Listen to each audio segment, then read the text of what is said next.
Welcome back to another edition of Handsome Guys Talk Hoops. We're recording on Thursday, June 22nd, and we have a trade to react to at the very least. Sam and I were scrambling, trying to think of stuff that would work to record right now, because the draft is tonight as we're recording this. We're going to be live for it, but then all the news that's out right now for us to react to is draft stuff, so it would be irrelevant by the time this comes out. However, the Warriors said, "We got you, brother. Here is a trade for you to react." Not only did they get us, but they got us with perhaps the juiciest thing they could have did by trading Jordan Poole, who we both think is just kind of hilarious. So yeah, we are recording this before the Celtics swap Grant Williams for number 7 in the draft. Okay, buddy. Yeah, sure. Sam's really trying to make that happen. He's been trying to make that happen. I wrote Grant Williams trade today in Houdini. It's Saturday, it's Saturday. You're hearing this. Go read them now. They're still there. Well, as Sam continues to dream that dream, the Warriors traded Jordan Poole to the Wizards for Chris Paul. But in your mind, like I know you're out on Jordan Poole, right? You're not a Jordan Poole fan. The fact that the Warriors had to give up other assets to get Chris Paul in means I know ball. That's what it means. That tells you how much the CBA is now impacting everybody, right? Everyone's making moves to clear cap. Well, the Celtics made a CBA move too. The smart thing was CBA based, at least a little bit. I suppose a little bit. Combined with whatever they decide to do with Grant, this is being reported Thursday afternoon. But so all the rumblings are they're going to re-sign Porzingis. That's from Stein. That they're going to. That's good. But regardless, now the Warriors are off of Jordan Poole's contract, which, if you're unfamiliar with that, looks a little bit like this. Jordan Poole is going to be owed $28 million next year, $30 million the year after, $33 million the year after that, and $35.9 million the year after that, making Andrew Wiggins' contract look pretty damn good if you're anybody else around the league. Meanwhile, Chris Paul here, it's still the Suns page because he's never effectively on the Wizards. I don't know. He's owed $30.8 million next year, which is what the Warriors will pay him. However, the year after that, it is fully non-guaranteed, so they could just waive him and get off the books. Or, I mean, if they really wanted to bring him back, I suppose they could, although that seems a bit crazy to bring him back for another $30 million season if you are the Warriors. However, the Warriors traded Jordan Poole as well as a 2030 protected first-round pick and a 2027 second-rounder to the Wizards in exchange for Chris Paul. And now the Wizards have not a bad young core. As much as you don't like Jordan Poole, I do still think he has plenty of potential. I just don't think it fits with the Warriors. Like, he's just not a fit on the Warriors. Now, and Tyus Jones will be fighting for the ball in Washington. The only two guys, I mean, Tyus Jones for a day there had his own team. He could run the offense, and now Jordan Poole is going to be joining him alongside everybody else in Washington. We've talked about the potential idea of Chris Paul joining the Warriors. I mentioned this as a possibility, I think, on one of our recent episodes, talking about how it would clear space for them. It's still very weird that Chris Paul is now on the Warriors, especially when you can, like, what are they? Who are they starting? Chris Paul's never come off the bench. He started. He's a weird fit with this Warriors team. He is not somebody that is great without the ball, playing off ball, running around off screens like he's Curry. Poole at least got to get used to that. He did have to learn that. That did become part of his game in his 4 seasons with the Warriors, winning a championship along the way. He proved he can at least fit within the offense. Paul, throughout his career, is about 36% three-point shooter. Not terrible, not great, just about average. Yeah. He really isn't like a player that jumps off the page being like, yeah, go stick him in Golden State and it's going to work tremendously. It just isn't going to happen. It doesn't mean that his basketball IQ isn't good enough to help that team. Because look at somebody like Draymond Green, who isn't known for his jump shooting ability, but he still makes an impact with this Warriors team. If Chris Paul is on the floor with Steph Curry and Klay Thompson, he's going to be able to find ways to set them up. It's just going to be weird when he's got to have the ball all the time with the Warriors. It just doesn't make a lot of sense. On the other hand, with Poole, him going to Washington is really great for him because he doesn't have these restrictions. He doesn't have to worry about making mistakes as much. He's going to have much more of a green light. He's not going to have a small margin for error. He's not going to have to worry about getting Steph Curry ejected from a game because he does something so stupid. It's a really great situation for him to try and grow as a player and become more of a player that's worth the $30 million. Because right now, I think we're both in agreement, especially if you're the Warriors, it's tough to pay him $30 million a He's season. not, yeah. Like if you're a team like the Pacers or the Wizards, it makes sense to pay a guy like that 30 mil. But for the Warriors team, like that was always a lot. And that being said, they kind of had to, right? Like you can't just let him walk for nothing, right? Maybe you worked on signing trades then or whatever, but it is what it is. I saw a tweet somewhere that said Jordan Poole is going to win the scoring title because he's going to be chucking up so many shots on that Wizards team, which I mean, at this point, maybe, but this just reeks of a salary cap move, right? Like Chris Paul's a fine player. Like you said, he's going to find a way to impact winning. It's going to be weird. We can talk about the starting lineup, etc. But like, this is Mike Dunleavy's way of saying, okay, let's start to get these books rights, which is so ironic because literally 2 days ago, he was like, 4 more years of Jordan Poole. He's literally like a politician, like the 4 more years and everything, like perfect. Just lied to everybody. He was like, yeah, 4 more years. And then Jake Fisher comes out, loads up Twitter today, and he's like, hey, the Warriors are actively pursuing trades with Jordan Poole. And then like 10 minutes later, the trade is done. Boom. Yeah. Woj drops the bomb. My question to you is, does Chris Paul start? And your jerk reaction is obviously like, no, why would he start? Chris Paul's never come off the bench in an NBA game. He has started in 1,214 games, or he's appeared in that many, and he's started in every single one of them. He's never come off the bench. Now, at how old is he? Chris Paul is going to be, he's 38 right now. He'll be 38 for the majority of next season. Pretty old. Maybe the playoffs, right? So from that perspective, okay, you bring him off the bench. A lineup of Chris Paul, Steph Curry, Klay Thompson, Andrew Wiggins, Draymond Green doesn't sound terrible, right? And if they say they do lose Draymond Green, you could probably just slide in Kevon Looney at the center spot. Wiggins can run to 4 and you're fine. To piggyback on that, I think if anything, this move says we stand with Draymond. Because it felt like going into the offseason, Golden State has a big decision to make. Jordan Poole, rightfully so, punched in the face by Draymond Green. He is at the top of the punch in the face power rankings. He's right there with Hero. And Draymond Green took it upon himself to honor the power rankings, and he did that. And it really screwed up the team throughout the year. It wasn't a secret. The media danced around it all year, and then after the season, they finally started to come out and be like, yeah, that really like compromised the season. I think word for word is what Steve Kerr said.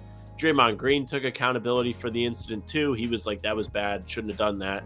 Jordan Poole tried to dance around it in his exit interviews and was like, whatever, blah, blah, blah. It's business. We have to go to work. I will say, as much as you like half jokingly say Jordan Poole deserved to get punched in the face, what like that's I know part of you believes it and part of you thinks it's a funny meme.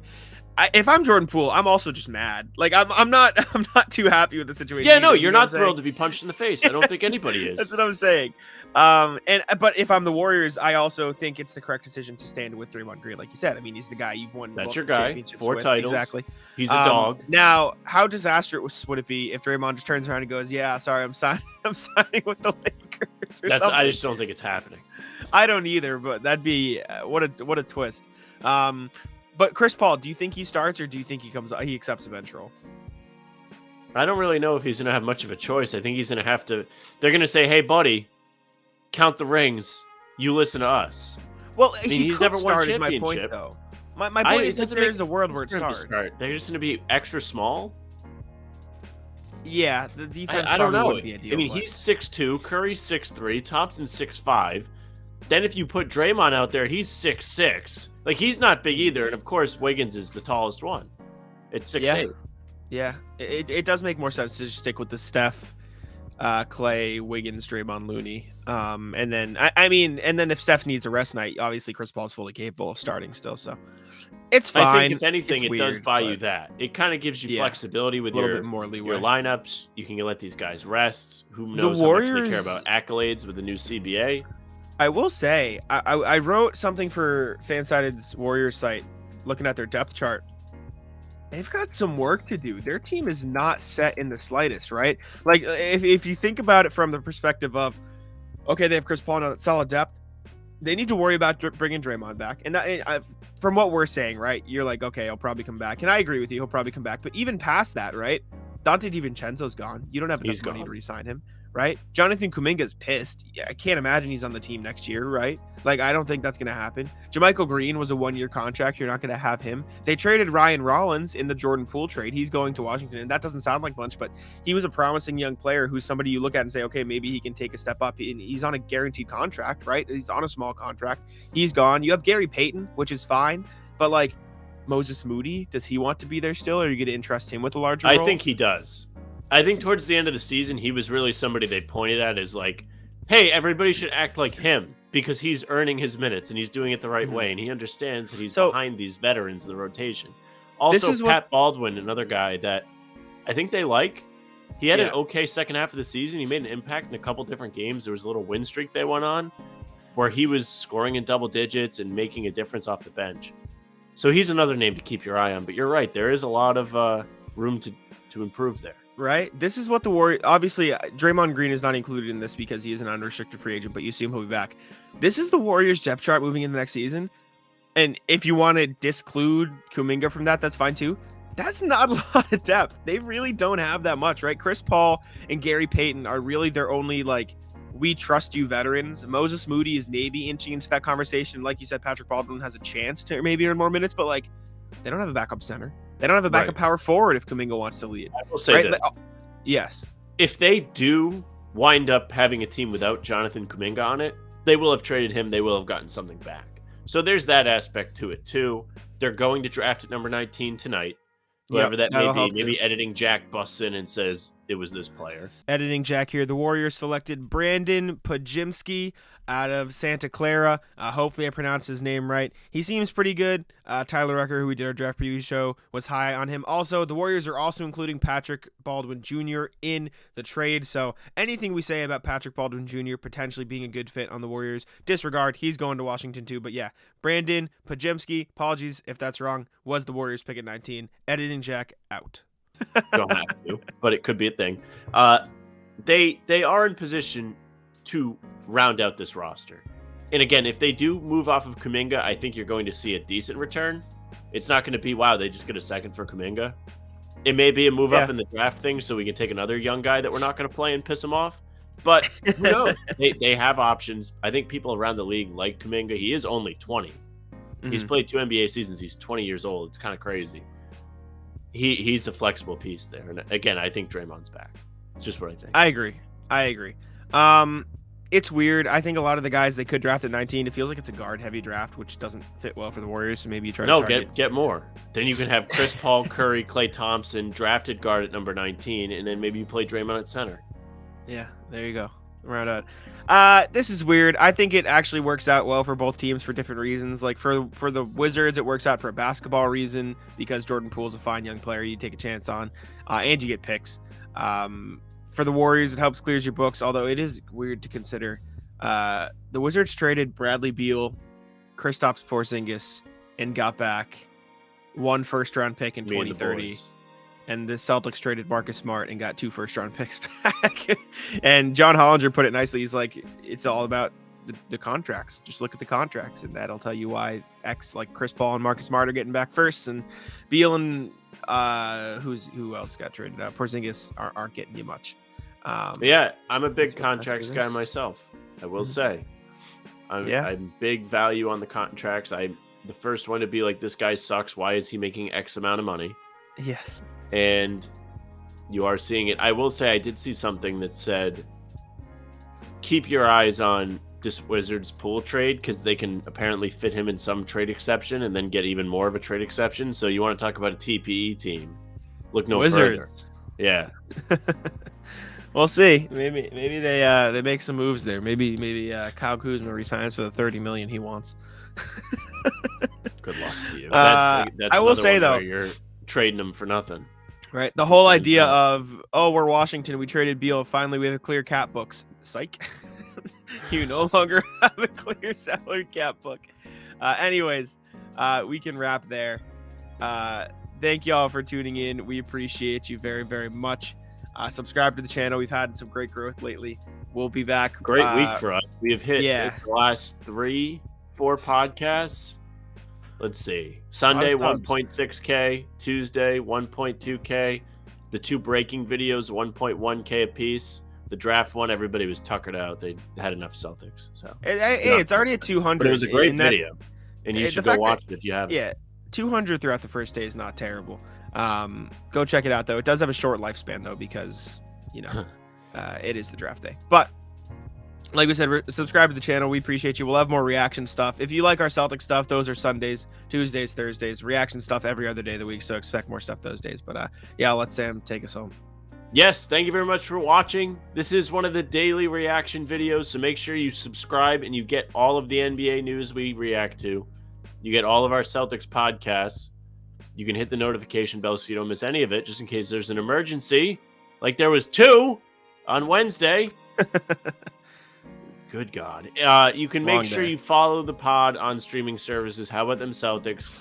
You can make sure you follow us. You get all of the new uploads just for your listening pleasure. You don't have to watch us if you don't want. Make sure you leave a 5-star review there. Leave a nice comment. You can follow the socials. Twitter, Instagram, TikTok at How About Them C's. Facebook is just the name of the podcast. All of our live streams will be on Facebook as well as the YouTube channel, just like the draft one was.